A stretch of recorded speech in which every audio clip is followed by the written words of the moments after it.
Thomas was in a good mood. Sir Topham Hatt had asked for him to deliver some very special cargo.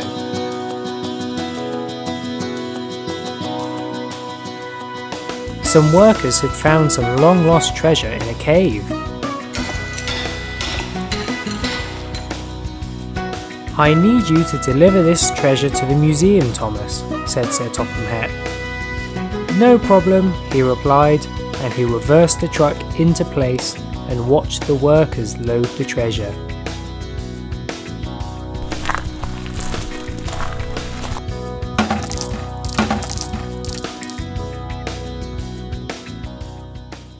Unfortunately, someone else had their eye on the treasure. Tom Moss, the prank engine.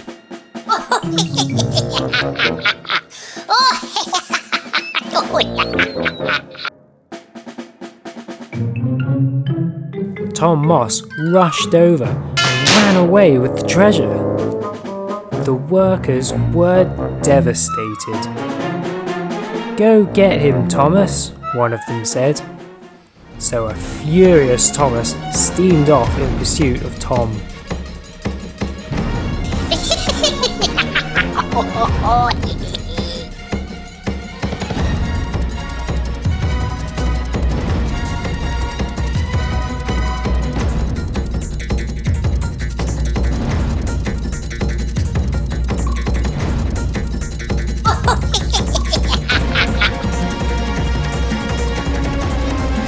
Tom headed towards Islesborough Dock to load the treasure onto Skiff so he could escape with it.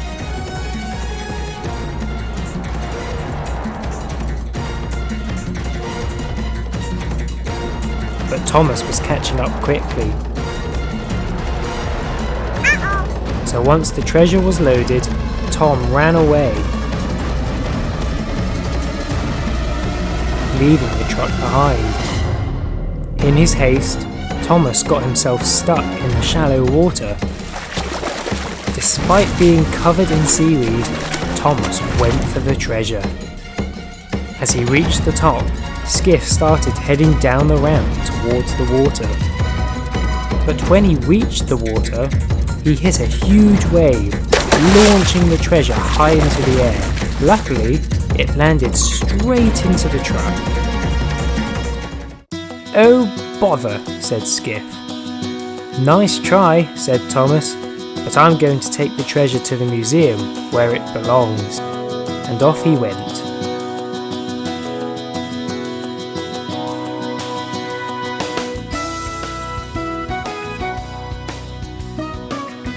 "Well done, Thomas," said Sir Topham Hatt. "You did really well." Nearby, Tom Moss retreated back into the woods, but I don't think that's the last we've seen of him.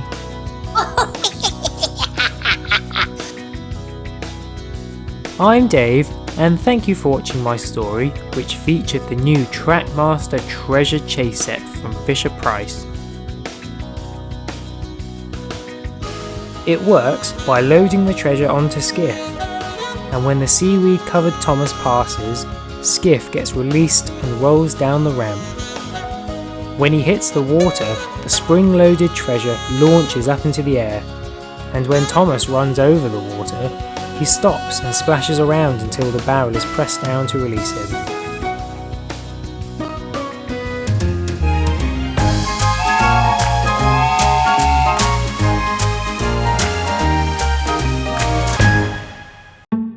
The trains on Sodor were having a day off.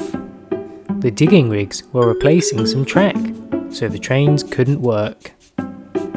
"I haven't had a day off in years," boasted Gordon. James was making the most of his day off. "I heard that there's a replacement bus service today," said Percy. "Really?" said Thomas. "I'd love to meet them." So he went off to wish them luck.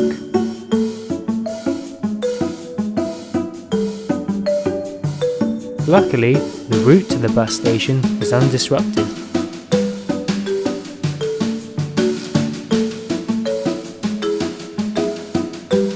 "They must be about to leave," thought Thomas. And then they came out one by one. Garny was first out, followed by Rogie, then Tayo, and finally Len.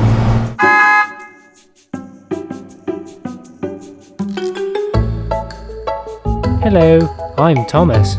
Good luck today," he said. "Thank you," replied Lanny, and they all introduced themselves. "So, are you ready?" asked Thomas. "I can't wait to start," said Tayo. So Thomas went back to the engine sheds and the buses got to work.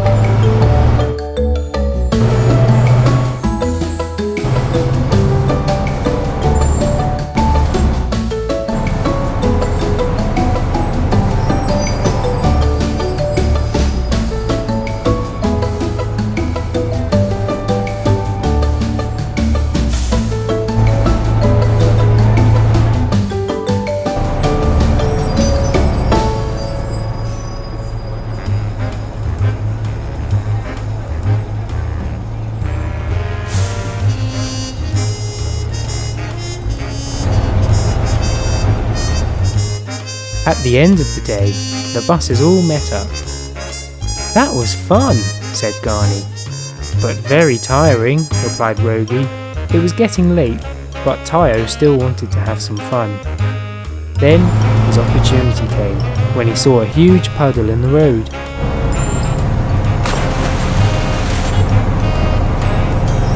"Oh, I'm filthy," cried Rogie. It was an accident?" "No, it wasn't," retorted Rogie, and so he retaliated. "That's disgusting," cried Tayo. "Why'd you do that?" "Because you splashed me with mud." "Stop arguing, you two," said Lanny. "But he started it," cried Rogie. "Well, I'm ending it. Now apologise to each other." So they both said they were sorry, and the four of them returned to the bus station.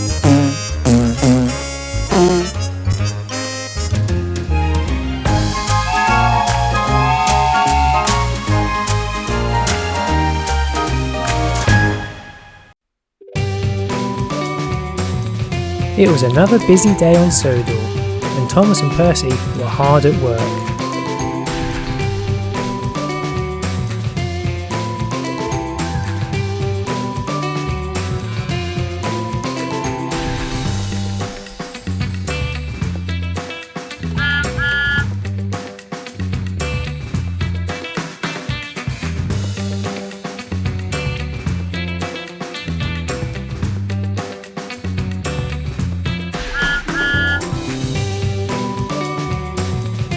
Sir Topham Hatt was waiting for Thomas at one station.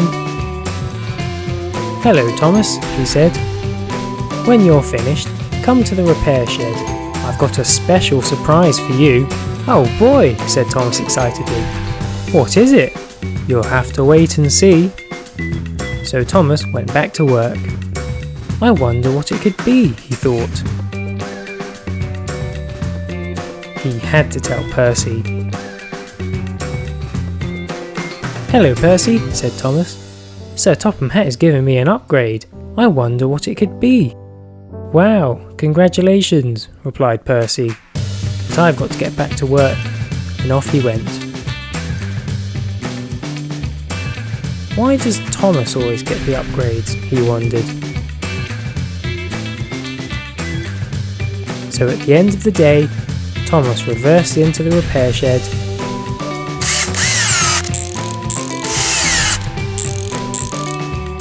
and came out a whole new engine.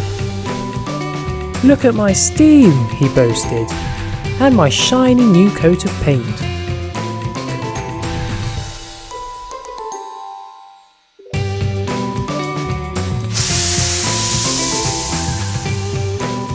"This is fantastic. I have to show Percy."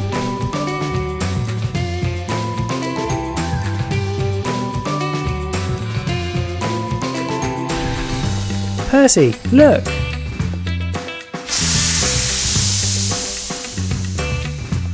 "Wow, very nice," he said. "I've got to show everyone." Thomas said, and off he went. I never get upgrades like that, sulked Percy, and he trudged off. Sir Topham Hatt was waiting for him nearby. Hello, sir, said Percy. I've got some good news, Percy. Report to the repair shed and we'll give you an upgrade that's even better than Thomas's. Really? Oh boy, thank you. And he sped off.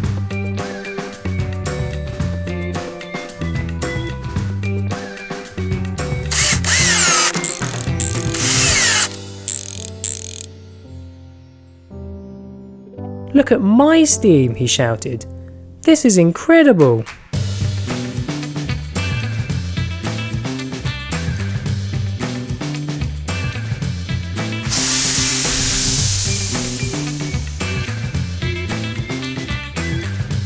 And the best part is that I have the brand new Trackmaster wheels, and Thomas doesn't. So Percy showed Thomas. Look at my steam, Thomas, he cried. Wow, and you have new wheels. This has been a good day for both of us. And they steamed around Sodor together.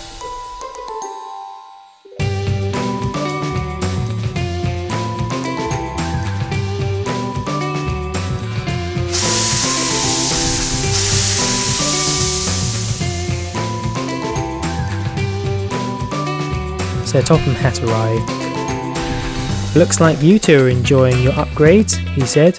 Oh yes, absolutely, they replied. And don't worry, Thomas, as soon as your new wheels arrive, we can upgrade them too. Thank you very much, sir, he replied. They were both very happy engines.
It was a beautiful day, and Thomas was transporting some digging equipment.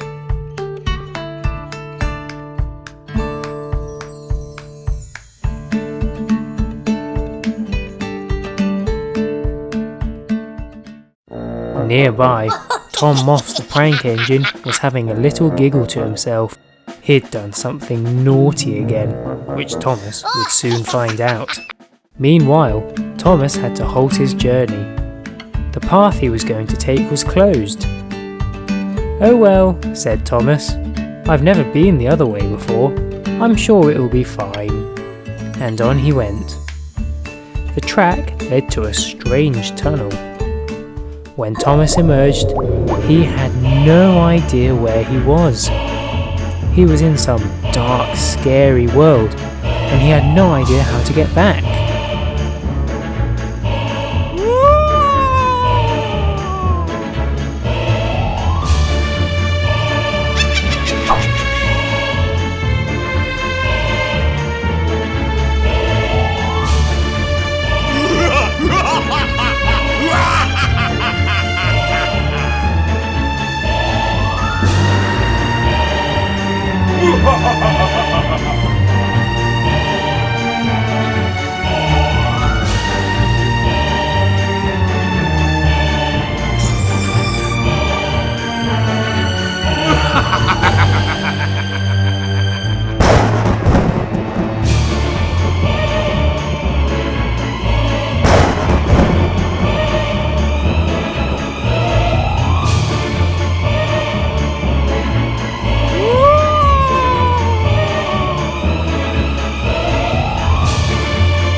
Suddenly, Thomas could hear a distinctive laugh nearby.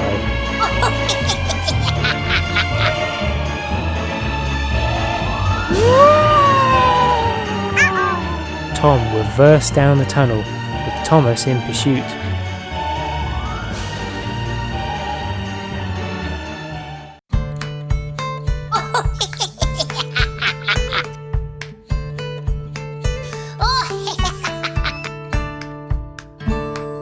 When Thomas emerged, he stopped. He was relieved to be back, but he couldn't see Tom anywhere. Was that a bad dream? He wondered. But the dinosaur marks on his sides were definitely real. So Thomas left to deliver the equipment. Once he'd done that, he was desperate for a wash to put this whole thing behind him. I'm Dave, and thanks for watching my video, which featured the Thomas Spooky track set from Fisher-Price. The track is slightly smaller than the regular Trackmaster track, and it has a different connection. However, it does come with an adapter to the old brown Trackmaster track. The set comes with a special, also slightly smaller, Thomas. Thomas tilts the track and then goes through the dinosaur cave. He then passes the green lever, which resets the track, and finally he goes through the spooky purple house, whose arm falls when Thomas emerges.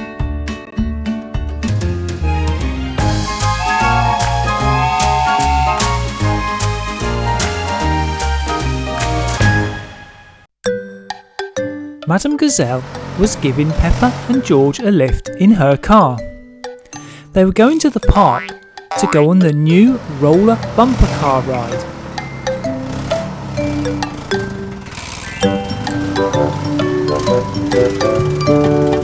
At the park, they met their friends Rebecca and Candy.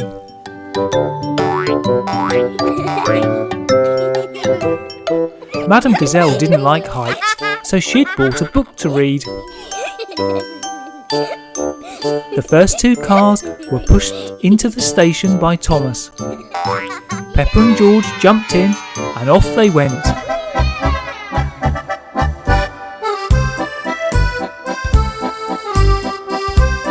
They bumped around the track before going into the steep climb.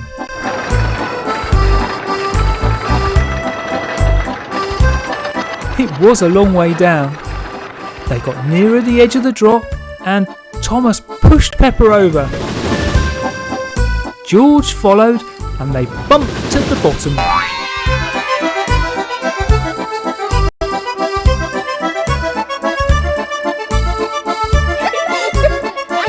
Percy was now pushing Rebecca and Candy.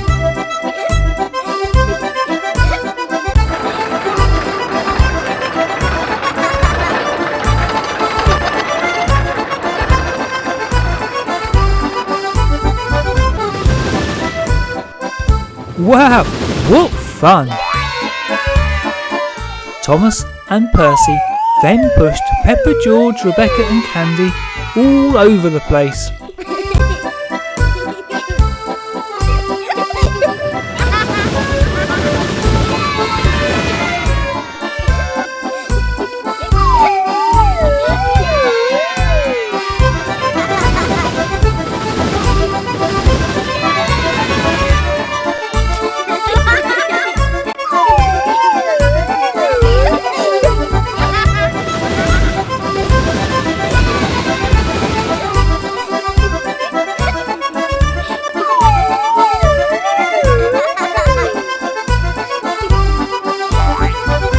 In the end, they were all quite giddy and pleased to get out of the cars. They told Madame Gazelle how much fun they'd had and then started their journey home.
Bulgy was a double-decker bus.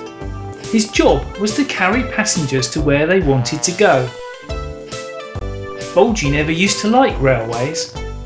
He said that one day they would all be ripped up and replaced by roads. As you can tell, he was quite a bad-tempered bus. One day, Bulgy had promised a group of passengers a faster way to get to the big station, but the shortcut he took wasn't suitable for double-decker buses, and he got stuck under a bridge. The passengers were furious, and they had to climb aboard Duck's coaches to be taken home. So Top and Hat made Bulgy stay under the bridge until it had been fixed. After that, Bulgy really wasn't a very good bus. The passengers didn't like him because he told them lies, and the passengers stopped using him. So Top and Hat then turned him into a hen house and placed him in a field. The hens didn't listen to Bulgy's lies, so the arrangement worked well. However, one busy holiday season, Bulgy was needed for passengers again, and promising to be the best bus ever, he was cleaned up. He liked moving passengers again, but one night a lot of his chickens went to sleep in the luggage racks, which Bulgy didn't know about. He was on the road the next day with passengers and had to swerve suddenly. The chickens all fell out of the luggage racks and his passengers were covered in feathers and eggs. Bulgy was cleaned up again. And then Emily told him that the farmer needed help delivering his vegetables. So thinking this was a good idea, Bulgy was repainted green and became Sodor's only vegetable stand on wheels. Bulgy liked this job. He had no complaining passengers and the vegetables didn't lay eggs. Thanks for listening to the story of Bulgy. To see more of our videos, please click on any of the clips here. And if you haven't subscribed, why not do so now? See you soon!